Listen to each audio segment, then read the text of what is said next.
Thank you for joining us. And I really want to thank Destinie Thomas for taking the time to come here today and talk with us. Destinie is an instructional coach in Charlottesville, Virginia, working with the Albemarle County school system. Throughout her career, Destinie has found a passion for creating equitable classrooms for all students. She believes in culturally responsive teaching and works with the equity leadership team in her district. In 2019, Destinie was a recipient of the Equity and Diversity Teacher of the Year Award. As an elementary school teacher, Destinie has tried many strategies and structures to help promote independence for all students. And hopefully she will be able to give us some tips in that area today. So welcome, Destinie. Hi, everyone. So thank you, Linda, for that introduction. Today, I'm just hoping to share a little bit of information with you all that I've gathered working with elementary school students about supporting them as they become independent learners. So again, my name is Destinie. I'm an instructional coach, which means that I collaborate with elementary school teachers and students. So primarily I work with teachers, but every now and again, I'll get really lucky and they invite me into their virtual space now to meet their students and hang around with them and teach them as well. Before becoming an instructional coach, I worked as a first grade teacher for a little bit, and then I served as a third grade teacher. So I've had a lot of experience working with the younger students and really getting to know what works well for them and how to best kind of suit independence and what that means for a young child. My personal email is there should you have any questions after this, or if you just want to follow up or are looking for one of the resources that I include. So this is one of my quotes that kind of guides when I think about promoting independence for students. And it reads, "The teachers, and in this case families, task is to initiate the learning and then get out of the way." And that's from John Warren. So I really think that the best type of teaching is when we can be really facilitative and share the learning with our students and let them take the driver's seat. That can seem really difficult right now in COVID-19 because they and us are trying to process so many different new things. But I do ultimately think that the best type of quality learning is when we can support, walk side by side with students, and ultimately switch between who takes the lead. So there are 3 questions that I'm hoping that we can answer today. The first is, what does it mean to be an independent learner? The second is, what does your child need to work as they work towards independence? And the last is, how can goal setting support your child during virtual learning? So here's just a really funny cartoon that I think a lot of teachers would describe is happening in the first couple of weeks of school. So I interviewed some families of kids who I have taught in the past and asked if they could describe how they've been feeling for the last couple of days. In Charlottesville, we started school the day after Labor Day. And so they've said, I just feel like once I have one thing under control, something else pops up. Once I have this under control, something else pops up. So it's kind of like a game of bop it. I thought it was funny because the way that teachers describe, at least, especially the first 6 weeks of school, is it's like herding cats. When you turn around, there's always something going on. And that's especially true for our young learners. So I think that there are some parallels between what I would imagine parents and families are going through as they work to kind of set up these really supportive workspaces for their students to be able to log on to Zoom or Google Classroom independently, to be able to complete their work when they're not in front of their teachers without having to come and tug at a parent's sleeve or pants leg. And that's very similar to what it looks like for a teacher. For the first 6 weeks, you're really trying to build those routines, right? So that when a student forgets where the scissors are, it doesn't become this huge like yell meltdown moment, so that you can get to those small group learning and really initiating that teaching and learning partnership that we hope for with students. So I'm hoping that this cartoon allows you to have a space of deep breath to let you know that this is pretty typical and normal. If your student was in a traditional classroom setting that we have known before, this is probably what their teacher would be going through too. How do I manage to best meet the needs of all of my students, especially when they all can be very dependent on me for the first couple of weeks while those routines are being set? So the first question, what does it mean to be an independent learner? I like to root in this amazing text called Culturally Responsive Teaching in the Brain. And it was written by Zaretta Hammond. So the way that she describes what an independent learner is, we kind of need to understand what the opposite of that means too. So you'll see that there are a couple of bullets here to describe a dependent learner, but basically what it gets down to is a dependent learner is a learner who is expecting the teacher or the adult to kind of carry the cognitive load. So they might not really know how to start a task. They might just kind of sit there and wait for someone to see their curious face or bored face. They might not be sure how to complete a task. So once they've written their name on the paper, they kind of look around and see what else is going on, right? Or may be tempted to start a new task that's not very relevant to what the one that they need to get done or at hand, right?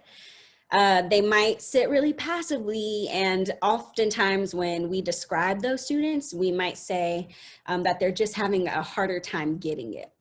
When we think about independent learners, that doesn't necessarily mean that they're doing everything for themselves.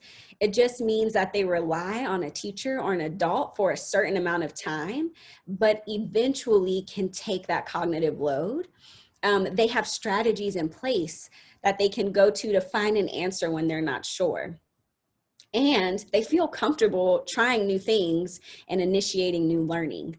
They have a lot of strategies to get themselves unstuck, right? So they know how, in the event when they don't know where the scissors are, or they're not sure what the next part of the writing process is, they have some strategies or ways to kind of retrieve that information from previous lessons that they've partake in with their teacher. So this is kind of what guides my thinking when I think about moving our students from dependent learners to independent learners. It doesn't mean that they do it all on their own, but it does mean that they at some point can own their learning. So here's another visual that I used when I taught first grade. I was so lucky to have a teaching assistant in the classroom. It really helps to have the ratio be 1:10 instead of 1:20, especially when they're 6 years old. So we would use this inverted triangle to help us understand where our level of support was and if that was appropriate for the child who we were working with. So you'll notice that at the bottom of the triangle, it's just correcting. So if a student is solving a math problem like 3 + 3 and they write 7, at that level, we would just say, that's incorrect. Or we might say, no, it's 6. The next one above is modeling. So in that case, that might be where we take the pencil and we draw out 3 boxes plus another 3 boxes and ask them to count along with us. Cluing might be where we say, you know, why don't you try that again? 3 + 3. And that's pretty close to prompting, where we might encourage them to think of a strategy that we had just talked about, or to use your fingers, or to try to draw a picture. And self-scaffolding is where we can just say, think of a strategy that you know to double check your work, right? We're still asking them a question that can initiate or help them with their retrieval. But as you can tell, the higher we get on the triangle, it kind of is giving all of that cognitive load to the student. It's making them really responsible for figuring out the answer and getting themselves unstuck. So let's take a little moment for some self-reflection. How would you describe the way that you're currently supporting your child according to this graphic? And then also think, what would you like your support to be in the future? So we'll just take like a minute to think about that.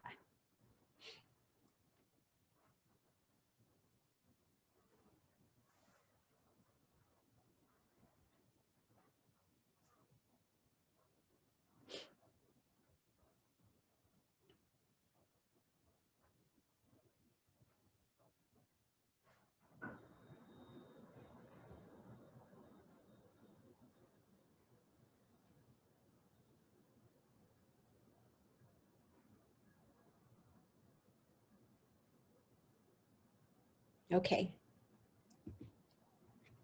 So now that we've thought about what it means to be an independent learner and to kind of assess the way that we are supporting independent learning so far, we're going to move into some tips and strategies that I've picked up as a teacher that I think really help students become independent learners, or at least a little bit more self-sufficient. The first is a visual schedule. So a visual schedule is a schedule, and it incorporates photos that prompt a student. I think that it's especially helpful for our students who are still developing literacy skills because they don't necessarily have to read the word. You can have a picture of an analog clock if you would like. You could have no time at all. But the reason why a visual schedule works is because it offers that visual support. It serves as a reference.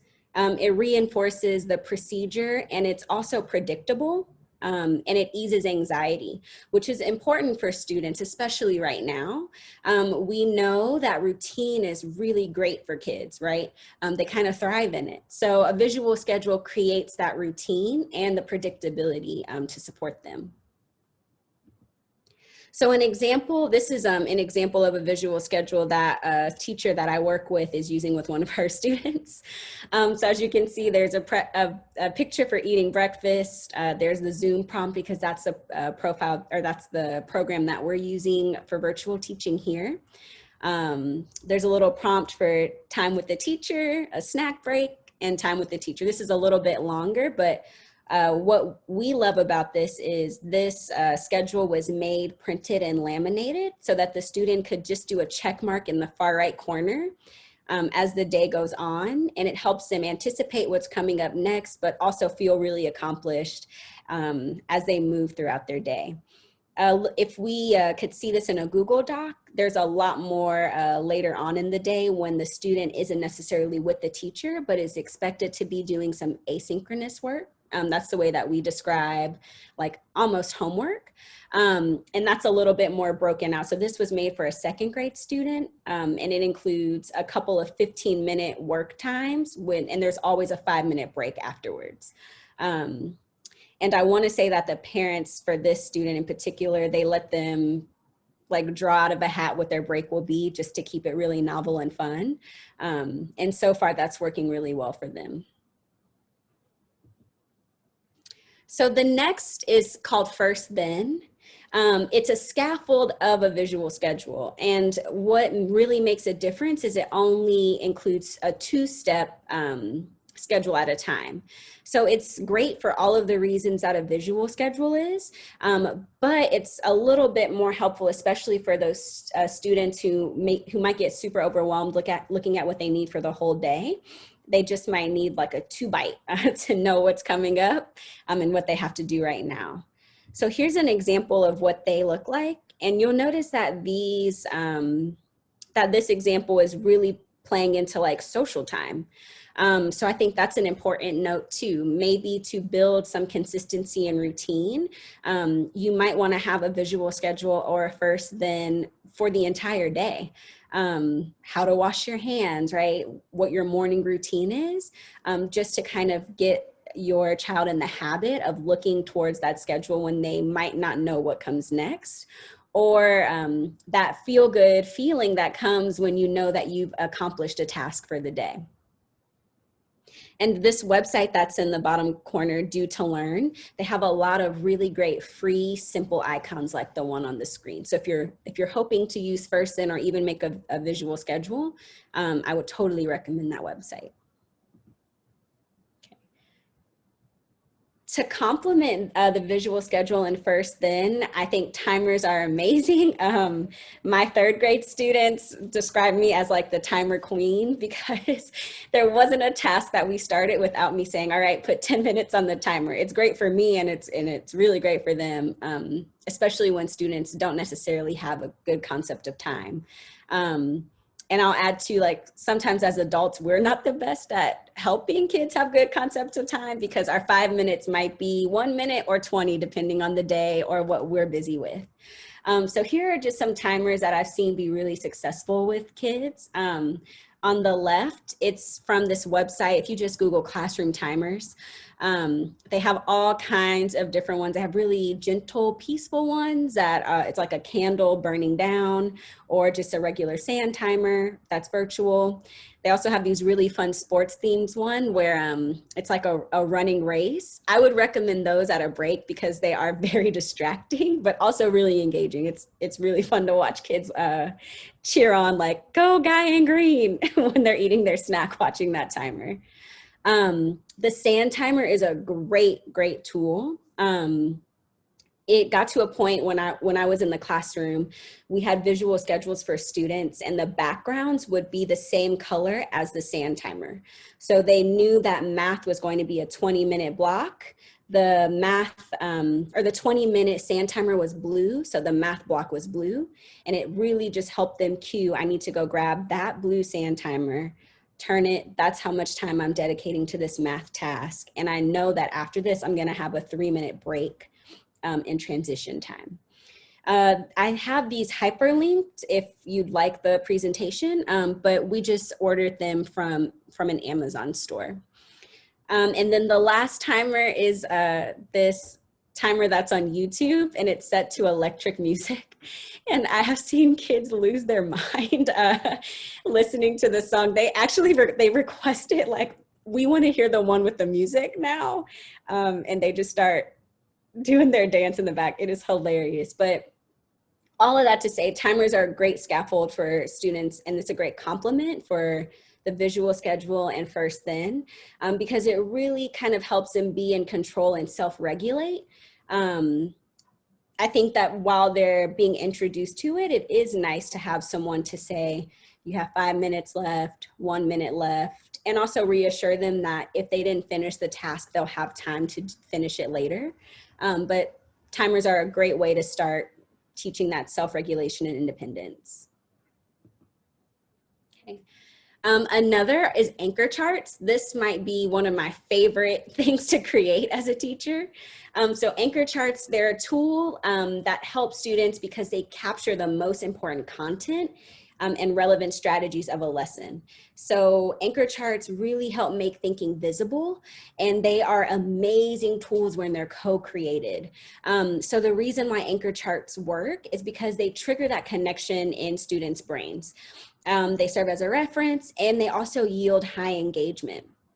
So imagine having an anchor chart like the one, any of these on the sheet. If a student wasn't sure about what one of the branches of government was, instead of just giving them the answer, right? Or instead of them just sitting in their chair for 30 minutes, not sure how to proceed, you can use the prompt of, have you looked at the anchor chart yet? It also is high yield when we think back to that inverted triangle from the beginning of the presentation. This could be really high for students helping themselves, right? They know that that tool is there, it's on the wall, it's colorful, and it's relevant to what they're learning so that they can help themselves. All of the anchor charts on this sheet were created with academic in mind, but you could also make an anchor chart for just getting ready for virtual learning in the day. So for this one, it has picture prompts. Of course, it's written out in the sentence, and then there's a picture of a student actually doing what, showing what success looks like when they follow all of these steps. So I think that anchor charts are absolutely amazing because as you and your student get practice building them, it really does kind of create a reference tool for them to kind of go back and refer to everything that they have learned in the year. If you have access, or if you have talked with your child's teacher, I would highly recommend asking if they're using anchor charts, especially in the virtual space. I bet they would be incredibly easy to share and then print out and have in your child's workspace. So yeah, anchor charts are amazing, highly recommend, and look for ways to collaborate with your child's teacher because chances are they're using them. And one last one that I'll share before we stop for questions is Genius Hour. So Genius Hour is just an opportunity for students to design their own learning based on their own interests, background knowledge, and curiosity. Why it works, it's open-ended. it allows for practice of all of these skills. It's passion-based, so it yields high engagement. And like I said, it gives students a chance to authentically practice. If we think back to the quote from the beginning, we want to get out of the way. So we're teaching them the tools that they need so that they can become their own explorer and their own learner. And I think that Genius Hour is just a really awesome way for students to practice learning in a way that's meaningful for them. So while it says Genius Hour, it doesn't have to be that long. It might just be 15 minutes of researching cats or pandas or World War II, whatever is interesting to your student. But I think just by building Genius Hour into their schedule, it does show value and honors their own passion. So I think this is a good time to stop. We're about halfway through. What questions do you have about independent learning or any of the strategies or tools that I talked about?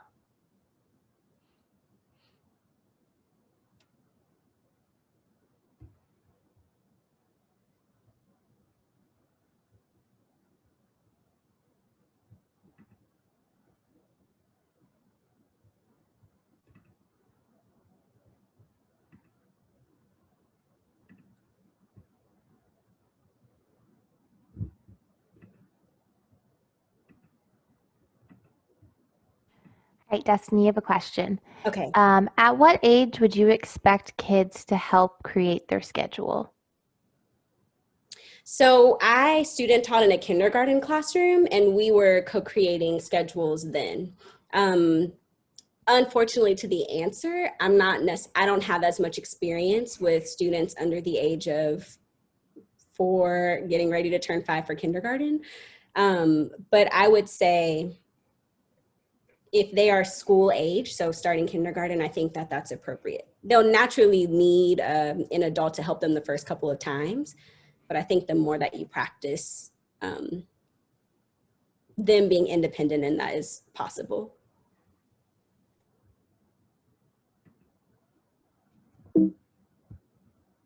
All right, you've got another one. Okay. What is the best way to deal with a student that is often motivated but sometimes gets very anxious about an assignment or task and shuts down?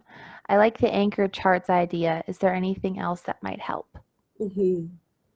And I'm sorry, I can't go back on my slide. I think that chunking the task, so sometimes the anxiety just comes from how am I supposed to get from point A to point C? So when we go into this next section about goal setting, I have this really awesome like mat that we used to use for kids that kind of incorporates the first then, but it's just kind of like chunks the assignments into little bits and pieces. So let's say that the anticipation was that they read a chapter of a book and then they needed to write 5 sentences about what they had read. That could seem super overwhelming to a 3rd grader at the beginning of the year. So the scaffold might look like, we're gonna spend 10 minutes with you reading and then 5 minutes of you just talking with me about what you read. Then we'll give you 10 more minutes, we'll talk, 10 more minutes and we'll talk. And while that conversation's happening, maybe you or them are writing down the big ideas that they're getting from the reading, so that by the time they get to having to write the 5 sentences, they have this great list of things that they observed while they were reading. And it ultimately supports them to write those sentences independently, as opposed to them trying to grasp what that whole assignment is at the beginning. That could seem intimidating. Does that answer the question? That was kind of a lot, sorry. Okay, but yeah, I would say helping them chunk. And again, I know that teachers are really overwhelmed right now, but I know that when I was a teacher, I really appreciated strong family partnership that was based in like academic success. So I would also encourage you to reach out to your student's teacher and ask if there is a way that they kind of like chunk assignments for students. Because I would imagine that if your student highly motivated, but just like struggling with a little bit of anxiety on how to finish, they're not the only one. So there's a chance that the teacher is using some kind of strategy that might work. They just haven't shared it yet.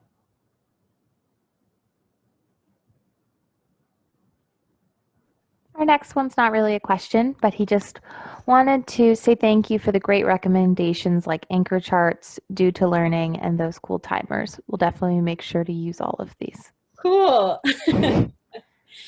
All right, so our last section is just about goal setting. I'm not going to go too deep into it, but I just wanted to put it on your radar as something that does really support independent learning and helps students a lot. So goal setting can inspire students' motivation for learning. It helps us coach students to develop a plan. And it also teaches students how to self-assess. When we think about goals, of course, because we're talking about this context of school, there are academic goals, but we can also think about personal and behavioral goals. So one of the ones that I know, one of my like really good family partners, they're doing the send one letter of gratitude each week for handwriting practice, since that's a little rare right now with everything being so virtual.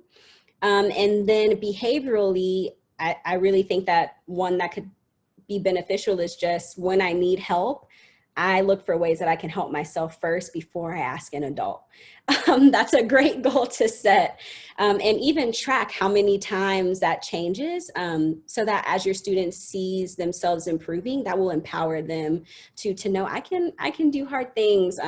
I know that my teachers and my family are there to support me when I can't, but I know that I can at least try something new and probably be successful at it. So I wanted to just share like a couple of goal setting frames of reference or tools that I've seen used that I thought were really nice. This was from a secondary teacher. So she just kind of walked her students through what their guide would look like. They have a conference together. That's where they develop a plan for how they're going to reach the goal. The teacher, or in this case, family, talks a lot about growth mindset. They share the data, and then there's reflection. So it's this constant cycle of building rapport, getting together, talking about what's actually going on and keeping it data focused, but in a way that encourages students to want to come back and get better. And then the next is pretty geared. This was a first grade group that I was working with. So the students were working on addition. And so you'll see like the little steps, Unit 5 math goal, the little steps kind of showed the 5 things that we needed students to be able to do by the end of the unit. So these were all of the ways that they needed to add and subtract. But then we also had a list of strategies that they could use to get there, so that when students were picking their goals and kind of self-regulating and self-assessing, they could tally, oh, today I used my fingers to do this, or wow, at the beginning, I did not think I would ever stop using counters, but now I'm so fluent, I don't even have to use a tool. And it's actually really inspiring, and also like tugs my heart when you see students at the end celebrate how much they've grown with goal setting, or just look at this sheet after they've colored each step. It makes them feel so proud and propels them and gets them excited about what's coming up next. So I would say if motivation is something that that's kind of gone with them being alone, or just struggling with the beginning of this new school year, collaborating with them and even with their teacher to set some really meaningful goals can really help bump up the engagement and just put a smile on their face, which I don't think enough people have smiles on their face these days. So that's another tool that you could use. This is just a really quick graphic about encouraging growth mindset. So as teachers, we think a lot about the language that we use with students. It's not so much about noticing them being smart or their talent, but recognizing their effort and their work. And I think that ties really well into a lot of the strategies that we talked about. So these are just some reminders about how we can prompt our students to begin to think of themselves with a growth mindset lens, as learners who can always learn more, and who can teach us too, learners who can continue to grow their capacity. So we've reached a nice stopping point, so I want everyone to take a second and think, which strategies would you like to try this week? Visual schedules, timer, first then anchor chart. I heard some people talking about anchor chart. And do you have any questions around implementing those strategies?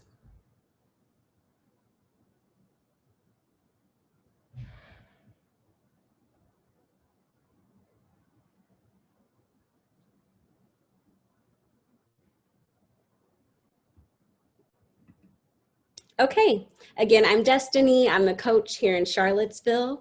My personal email is there should you have any questions or want to pick my brain about any of these tips or any more. I'm, like most teachers, I'm pretty packed during the day, but I have a real passion for student learning and, like I said, culturally responsive teaching. So I'm more than happy to collaborate with you and your family and your student to ensure that they're feeling really good about themselves during this insanely crazy time. Were there any other questions that I could help address right now? Well, thank you so much, Destiny. I'm very serious. Please do not be shy. If you have questions, reach out to me. And also your child's teacher wants to hear from you and collaborate with you in a meaningful way. So don't be afraid to reach out to them either. Destiny, we actually have a question. What's the best method to motivate a student? So the first part that I would say is you're kind of in, you've got like a lot on me because you know them. I have found the most success in just interviewing students and asking, when do you feel most proud? And when do you feel most motivated? I think just ask them and see what they say. And there's almost always a way to bring that into learning, whether that be extrinsically or motivating them by saying, if you do this for 10 minutes, your break can be you doing that one thing that is really exciting for you. I mean, ultimately, we would want students to be intrinsically motivated, but I have taught 5-year-olds, so I know that sometimes those Legos are really how you get them, right, on board. But while students might still need help with language to describe where they are, I often think that they know what works for them. They're just waiting to be asked. So I guess my first step has always been to just ask them, when are you feeling most proud and most ready to learn? And then as I get to know them, incorporating that into as many things as possible.